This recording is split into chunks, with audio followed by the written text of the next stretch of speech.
Siya, sige na, iyo. Magpahinga ka na muna. Ingatan mong mabuti ang birtud na yan ni Apo Tikoy. Uyang, mahiwagang taring yan. Opo, Kakang Goryo. Maraming salamat po sa inyo. At yung tungkol sa mga kaibigan mo, masakit man pero kinakailangan nating tanggapin ang katotohanang wala na sila. Pinili nila ang mamatay imbis na mabuhay. Nagpalipas na muna nang magdamag si Uncle Berting sa lugar na yon ng mga katutubo. Pinilit niyang kalimutan ang masaklap nilang kinahantungan at inisip na lang niyang masamang bangungot lamang ang lahat. Wala na siyang magagawa pa kundi ang tanggapin ang katotohanang patay na ang mga ito o ang kanyang tatlong mga kaibigan. Kinaumagahan, ang nakatakdang araw na si Uncle Berting ay babalik na sa aming baryo upang itama ang lahat ng kanyang mga naging kasalanan at makipagkasundo na rin kina Itay Buknoy. Isang pangyayari o tagpo ang kanyang nakita at halos hindi niya ito mapaniwalaan dahil Nakapag-almusal ka na ba, iyo, Berting? At nakapaghanda ng iyong mga dadalhin at maging ng iyong sarili? Opo, Kakang Goryo. Nasa loob na po ng aking maliit na bagbag ang aking mga kasuotang bagong laba at ang birtud ni Apo Tikoy ay nasa aking malalim na bulsang pantalong suot na ito. Mabuti kung ganoon. Oh, iyo. Berting, bakit parang namumutla ka? May problema ka ba, iyo? Itinuro ni Uncle Berting ang mataas na lugar kung saan nakapwesto ang kubong pagmamayari nang namayapang si Apo Tikoy. At do'y nagtatakang sinabi niyang, Kakang Goryo, nakita niyo po, wala na sa lugar na yon ang kubo. Hindi ho ba't nakatayo pa yun doon kagabi? Dahil, iyo, katulad ng sinabi ko sa inyong apat noon, patungkol sa lugar na yan, delinkwente ay, o puno ng mga kababalaghan ang lugar na yan. Wala na riyan ang birtud ni Apo Tikoy. Nasa sayo na. Kaya't ano pa ang silbi ng kubo riyan ni Apo Tikoy, hindi ba? Ganoon ho ba, Kakang Goryo? Siya, sige na, iyo. Magpatuloy ka na sa paglalakbay. Pabalik sa inyo, iyo. Ito ang palagi mong pagkakatandaan, iyo. Bakit po, Kakang Goryo? Huwag na huwag mong ilalayo sa katawan mo ang mahiwagang taring yan. Huwag na huwag mo ring ikwe-kwento sa iba yan o ipagsabi kahit kanino man, kahit sa pamilya mo. Maliit lang yan. Hindi yan katulad ng isang ordinaryong tari na ginagamit ng mga sabungero o mga magtatari. Kaya't kayang-kaya mo yang itabi o idikit palagi saan mang parte ng katawan mo. At magmula ngayon, ay marami ka pang matutuplasang mga kakaiba o mga hiwaga sa kung ano ang magagawa sa buhay mo o kung ano ang magiging bahagi ng birtud na yan sa iyong buhay. Maraming salamat pong muli, Kakang Goryo, sa mga paalala at mga tulong mo na ginawa mo sa akin dito po sa inyong tribong ito. At pagkatapos na makapagpaalam ni Uncle Berting sa kanilang lahat, ay nagpatuloy na nga siyang naglakad o nagtakbay pabalik sa aming lugar. Walang kaalam-alam si Uncle Berting o silang apat na magkakaibigan patungkol sa buong katotohanang nakabalot sa kubong nakatayo sa itaas ng bundok dahil mga Kakang Goryo, mawalang galang na po, Kakang Goryo. Ang nooy tanong ng isang katutubong katiwala ni Kakang Goryo. Bakit ka, tol? Kakang Goryo, bakit hindi niyo po sinabi o ipinagtapat kay Berting ang katotohanan patungkol sa kubong kanilang nakita na ito isa lamang imahinasyon? Oo, Katola. Isang imahinasyon lamang ng kanilang mga mata at makikita ng kanilang mga mata ang kubo. Hindi yun totoo dahil matagal nang nawala ang kubo ni Apo Tikoy sa lugar na yan. Pero hindi imahinasyon ang mga lamang lupang naninirahan sa lugar na yan. At lalong higit sa lahat, totoo ang birtud ni Apo Tikoy na ngayon nasa kamay na at pag-iingat Ni Berting, hindi ko yun sinabi kay Berting upang mas pahalagahan pa niya at ingatan ang birtud ni Apo Tikoy. Hayaan na lang natin siyang paniwalaan. Paniwalaan ng totoong may kubo siyang nakita sa lugar na yan. Kanoon ho ba, Kakang Goryo? Ano po ang ating gagawin ngayong wala na sa lugar na yan ang birtud ni Apo Tikoy? Mamumuhay tayo ng simple, nagkakaisa, at hintayin na lang natin ang pagbabalik rito ni Berting. Dahil sa yun ang kanyang ipinangako sa atin. Walang kaalam-alam si Uncle Berting na ang aming lugar na kanyang iniwan noon ay ibang-iba na sa lugar na kanyang kinamulatan noon. Marami na itong pagbabago dahil sa meron ng mayamang taong naninirahan na sa aming lugar. At ito na ang naghahari-harian sa amin noon. Siya ay si Ginoong Alvaro, ang mayamang sabongero. Malaki at malawak ang lupaing kanyang nabili sa aming pareho. Marami itong mga tauhan at maimpluwensyang tao. Ngunit hindi ang kanyang pagiging mayaman o maimpluwensyang tao ang labis-labis na ikinababahala ng aming mga residente sa aming pareho, kundi ang kanilang ikinababahala noon kay Ginoong Alvaro ay ang kanyang masamang ugali. Malupit ito, matapang, mabagsik sa aming mga kabaryong ayaw sumunod sa kanyang ipinagagawa, at kabilang na Sinitay Buknoy, ang nakasaksi sa kanyang pagiging salbahe. May ka pala si Buknoy. Bakit po, Ginoong Alvaro? Naparito ako sa inyong tahanan dahil sa napaka-importante kong sadya sa inyo. Diretsuhin niyo na po ako, Ginoong Alvaro, dahil sa marami pa po akong tatrabahuin sa bundok. Huwag kang magmadali, Buknoy. Ayoko sa taong kausap ang bastos. Ginoong Alvaro, hindi naman po sa ako'y bastos. Sinasabi ko lamang po ang totoo. Nakikita niyo naman sigurong nakabihis ako ng kasuotang pambundok at merong sukbit na itak, kaya po malinaw pong ako'y patungong bundok. Buknoy, huwag ka na munang umahon sa bundok. Mamaya ka na umahon sa bundok. Pagkatapos nating mag-usap, dahil sadyang napaka-importante ng ating pag-uusap na ito. Kung yan po ang gusto niyo, sige po. Pinapasok ni Itay Buknoy si Ginoong Alvaro sa loob ng aming bahay, kasama ang kanyang tatlong mga alalay. Ipagtitimpla pa sana sila ni Inay ng maiinom na kape. Ngunit tinanggihan niyo ni Ginoong Alvaro. Ngunit nabanaag ko noon sa itsura ni Itay Buknoy ang mga katanungan at pagtataka kung ano ang importanteng sadya ni Ginoong Alvaro sa kanya. Ano po bang importanteng sasabihin niyo, Ginoong Alvaro? Wala, Buknoy. Alam mo bang ang lupaing ipinagkakakitaan ninyo ng inyong mga kapatid sa bundok ay akin ang nabili? Ano po? Oo, Buknoy. Binili ko na ang lupang pinagkakakitaan na pinakikinabangan nyo sa loob ng maraming taon. Huwag po kayong magpatawa, Ginoong Alvaro. Dahil ngayon nyo lamang po ako nakausap. At kahit kailan po'y wala tayong pinagkasundo ang ibibinta naming magkakapatid. Sa inyo ang aming lupaing aming binana sa aming namayapang ama. Diretsuhin na kita, Buknoy. Anong ibig mong sabihin, Ginoong Alvaro? Hindi kayong magkakapatid at mas lalong hindi ang inyong ama ang legit o totoong may-ari ng lupaing inaangkin nyo. Dahil ang ama nyo'y isa lamang hamak na katiwala ng tunay at totoong nagmamayari ng lupaing yon. Ano? Pero imposible yan, Ginoong Alvaro. Mayroon kaming titulo at nasa akin ang titulo ng aming lupain sa bundok. Oo, Buknoy. Alam ko yon. Alam kong iyon ang sasabihin mo, Buknoy. Pero ang tanong, tunay ba yung hawak mong titulo? Oo, 100% totoong sa amin ang lupaing yon. Bueno, wag na tayong magtalo pa, Buknoy. Pero ito lamang ang masasabi ko sa iyo, Buknoy. At sabihin mo na rin sa iba mo pang mga kapatid na kumuha na kayo ng isang panggigitan o maayong laking abogado. Sa korte na lamang tayo mag-usap. Pero kung ako sa inyo, wag na lang kayong mag-aksaya pa ng panahon at pera. Dahil matatalo rin kayo, Buknoy.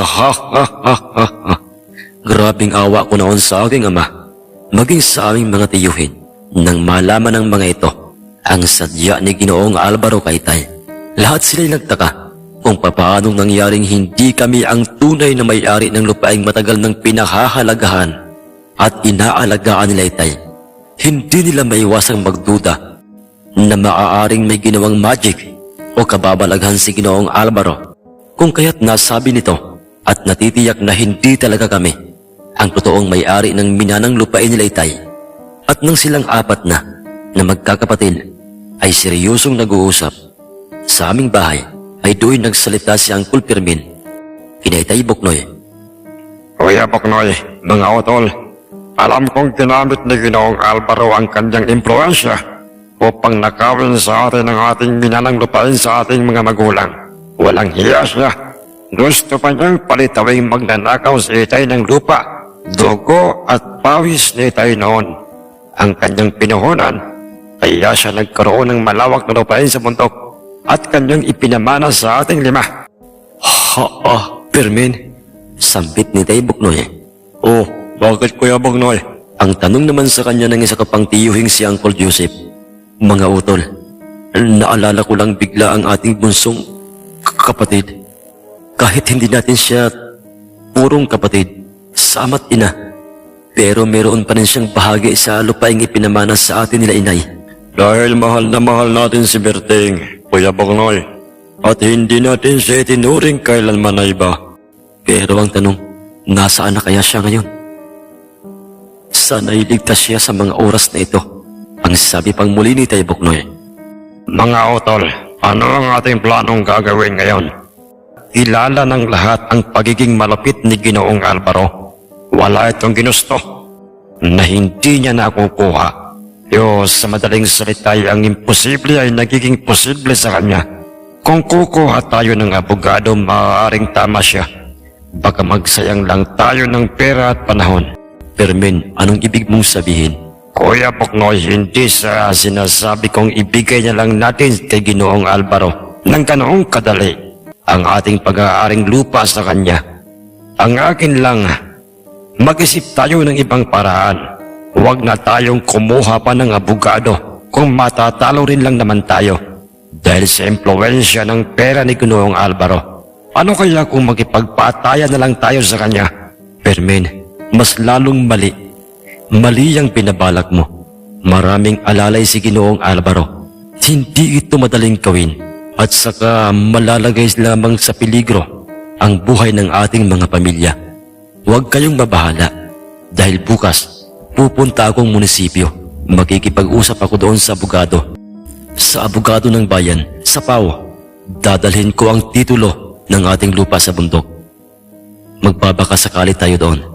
Wala ring nangyari sa ginawang pagtulog ni Itay sa libreng abogadong serbisyo galing sa gobyerno dahil tinapalan rin ito ng pera ni Ginoong Alvaro. Dahil pagdating sa korte, ang masamang si Ginoong Alvaro pa rin ang nagwagi. Paano ba yan mga iho? Ako ang nagwagi. Paano ba naman kasi ayaw niyo akong paniwalaan? Lahat ng mga sinasabi ko ay nagkakatotoo. Nagsayang lang kayo ng oras, panahon at pera. Pero huwag kayong mag-alala, bibigyan ko kayo ng pabor. Anong pabor, Ginoong Alvaro? Para naman ay hindi kayo madihado, baka naman kasi ipagkalat niyong napakadamot kong tao. Alam kong may ginawa kang himala, Ginoong Butete. Kaya napasayo ang panig ng korte. Minanipula mo ang titulo ng aming minanang lupain. Animal ka, Fermin. Fermin, utol, tama na. Hayaan na lamang natin siya. Kung saan siya masaya. Pero Kuya Buknoy, Makuwan, Ginoong Alvaro.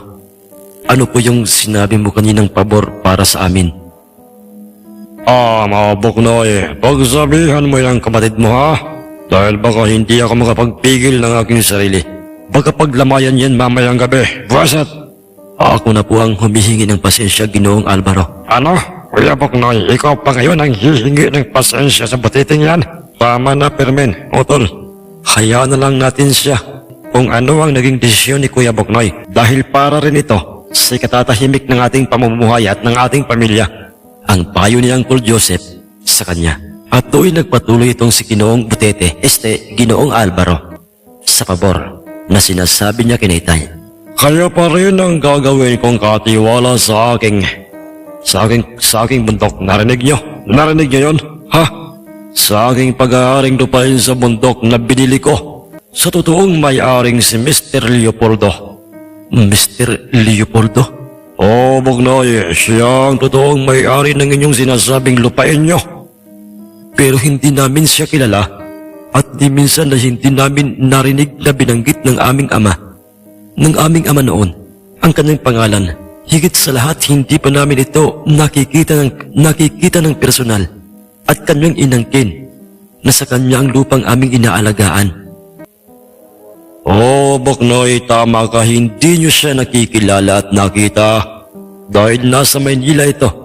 At saka ang kanyang ama ang nagpamana sa kanya ng totoong titulo ng lupa. Nakita niyo naman siguro ito, mas legit o totoo. Ang titulong ito, mas luma o mas nauna kaysa dyan sa inyong piniking titulo. Payag na ba kayo sa gusto ko? Kayo ang mamamahala sa aking lupain sa bundok pero sa akin nyo iingriso ang mga pagkikinabangan natin. Hati tayo sa lahat ng mapapakinabangan nyo. Mapakopra man ito o maging sa iba pang magiging produkto. Mas mainam na yun, hindi ba? Kaysa naman sa kayo'y palayasin kung walang mapapala ni isang pisong doling. At dahil nga napamahal na kina Itay ang lupang yon, kung kaya't masakit man para sa kanilang isipin na sila na totoong may-ari ng lupa ay magiging alipin mismo doon sa mismong kanilang minanang lupain. Sa kahamang si Ginoong Alvaro ay pumayag na lang sila dahil sa mayroong prinsipyo at rason si Itay. Kuya Bugnoy, bakit ka pumayag sa gustong mangyari ng Buteteng sa pungerong yon? Tayo ang magiging alipin sa ating mismong sariling lupain. Mas mainam na yun, Permen, kaysa mapunta sa ibang tao ang ating iniingatang lupain. At saka ayoko ng gulo. Ayokong may masamang mangyari sa atin at sa ating pamilya. Umasa na lang tayo na sana'y maghimala at maibalik pa sa ating pangalan ang lupang iyon. Kuya Bugnoy, Labagman sa kalooban nilang magkakapatid, ay wala na silang nagawa pa. Naging alipin sila o utusan sa kanilang pag-aaring lupain. At yun ang sitwasyon, Sir Jess, na inabutan ni Uncle Berting. Kuya Bugnoy? Ikaw? Berting, kapatid ko? Ikaw nga ba ito? Oo, Kuya Bugnoy, kumusta na kayo? Ba't parang namayat ka, kuya? Diyos ko, salamat po at pinakinggan niyo po ang aming panalangin patungkol sa aming kapatid. Halika, Berting, pumasok ka na. Pumasok ka na muna rito, sa loob. At mag-usap tayo. Kumain ka na ba? Hindi pa, kuya. Ipinaghanda ka agad ni inay nang makakain si Uncle Berting. At pagkatapos itong makakain, ay nag-usap silang dalawa ni Itay. At naging ma-emosyonal ang kanilang tagpo. Paulit-ulit na humingi ng patawad si Uncle kay Itay at sa kanyang iba pang mga nakatatandang mga kapatid. Walang mapaglagyan ang saya at pasasalamat noon nila Itay sa itaas. Dahil sa dininig nito ang nooy matagal na niyang ipinagdarasal, ang pagbabalik ni Uncle Berting at ang kanyang pagsisisi at ang kanyang tila ang pagbabalik ay nakarating kaagad sa aking tatlo pang mga tiyuhin. At katulad ng nararamdaman at katulad ng sayang nararamdaman ni Itay Bugnoy, ayun din ang nararamdaman ng aking mga tiyuhin. Maraming salamat, kapatid namin Berting, at ikaw ay nagpasyang bumalik rito sa aming poder. At salamat sa Diyos, buhay ka at may pag-asa pang magbago. Oo, Kuya Fermin. Kaya ako nagpasyang bumalik rito upang pagdusahan ang aking nagawang kasalanan. Lalo na ang pananagutan ko sa pagkamatay ni Ginoong Ambrosio. Ang ibig sabihin ay ikaw ang nakapas lang sa kanya sa negosyanteng si Ginoong Ambrosio, Berting? Oo, Kuya Buknoy, ako. Nagkakahiyamang sabihin sa inyo pero totoong naging kriminal ako dahil sa pagtatanggol ko sa aking sarili. Huwag kang mag-alala, Berting. May awa ang Diyos. Mapapatawad ka rin niya at umaasa kaming paglabas mo.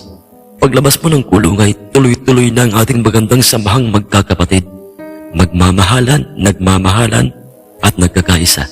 Ang sabi ni Tay Buknoy. Pero, Otol, Berting, may iba ko.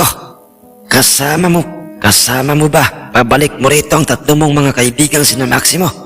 At saka, saang lugar kayo nagtago? Napabuntong hininga ng malalim si Uncle Berting bago niya sinagot ang mga tanong na yun sa kanya ni Uncle Victor. Iyan ang malaking problemang iniisip ko ngayon. Kuya Victor, dahil hindi ko alam kung papaano ko ipaliliwanag sa kanilang mga pamilya ang kanilang pagkamatay. Ano? Namatay silang tatlo? Oo. At ewan, naguguluhan ako ngayon. Kung dapat ko bang sabihin ito sa inyo, baka kasi hindi niyo ako paniwalaan. Ipagpatuloy mo lang ang sasabihin mo, Berting. At nakahanda kaming makinig at paniwalaan ka. Sige, Kuya Victor. At do'y kinuwentong lahat ni Uncle Berting kina Itay ang kanilang napuntahang lugar at ang kanilang pinagtaguan. Kinuwento niya ang lahat kung papaano nabawian ng buhay ang tatlong mga kaibigan niya. Ang tungkol sa mga katutubo, ang tungkol kay Kakang Goryo, ang tungkol sa mga malignong nasa kubo na siyang naging dahilan ng pagkamatay ng kanyang mga kaibigan. Ngunit hindi niya ikinuwento sa kanila ang tungkol kay Apo Tikoy at sa kanyang birtud, ang kakaiba o mahiwagang tari. At nang matapos ng isa-isa yun sa kanyang mga kapatid, ay dooy nagulat siya sa isinagot sa kanya ni Itay dahil ang akala niya'y hindi siya paniniwalaan ng mga ito. Ngunit nagkamali si Uncle Berting dahil pinaniwalaan nila ito ang lahat ng mga kababalaghang isnalaysay ni Uncle Berting. At nagsalita si Tay Buknoy sa kanyang, Berting, alam mo, hindi dahil sa ikaw ay aming bunsong kapatid, kaya pinaniniwalaan ka namin. Naniniwala kami sa iyo sa ikinuwento mo dahil ang totoo ang mga kababalaghang nangyayari sa mundo. Totoo ang mga engkanto, ang mga aswang o kahit na anong mga nilalang. Nagkakaiba lang ang mga ito sa mga layunin. Katulad nating mga tao, meron sa kanilang nasa panig ng liwanag at meron ang iba'y nasa paggawa ng masama. Tamang lahat ng mga sinabi ni Kuya Buknoy Berting. Totoo sila. Totoo ang mga nakikita mong yun, mga lamang lupa o kahit na mga engkanto o mga aswang. Kung ganoon mga kuya, naniniwala kayo sa akin? Oo, Berting. At dahil dyan, naisip kong hindi makabubuti sa iyo. Naikwento mo yan sa pamilya ng iyong mga kaibigan na ang mga maligno ang dahilan ng kanilang pagkamatay. Ano? Bakit po, Kuya Buknoy? Dahil maaaring ikaw ang pagbibintangan nilang pumatay sa tatlo mong mga kaibigan. At kung sasabihin mong mga engkanto ang pumatay sa kanila, hindi kanila paniniwalaan. Palalabasin nilang nagsisinungaling ka lang o di kaya'y napabaliw ka na. Kung ganoon po, Kuya Buknoy, ano pong isasagot ko sa kanila sa oras na itanong nila sa akin o hanapin nila sa akin ang aking mga kaibigan? Magsinungaling ka, Berting. Pare-pareho nating alam na masama ang magsinungaling. Pero kung kinakailangan, ay wala tayong ibang mapagpipilian. Utol, Berting, yun ang gawin mo. Sabihin mo sa kanilang mga pamilya. Kung sakasakali lang naman na magtatanong ang mga ito sa iyo, na kayo'y nagkanya-kanya ng pinagtataguang lugar, yun ay kung sakaling tanungin kanila. Sinunod naman ni Uncle Berting ang payong yun sa kanya ni Itay dahil sa alam niyang ang kanyang kapakanan ang iniisip nila Itay.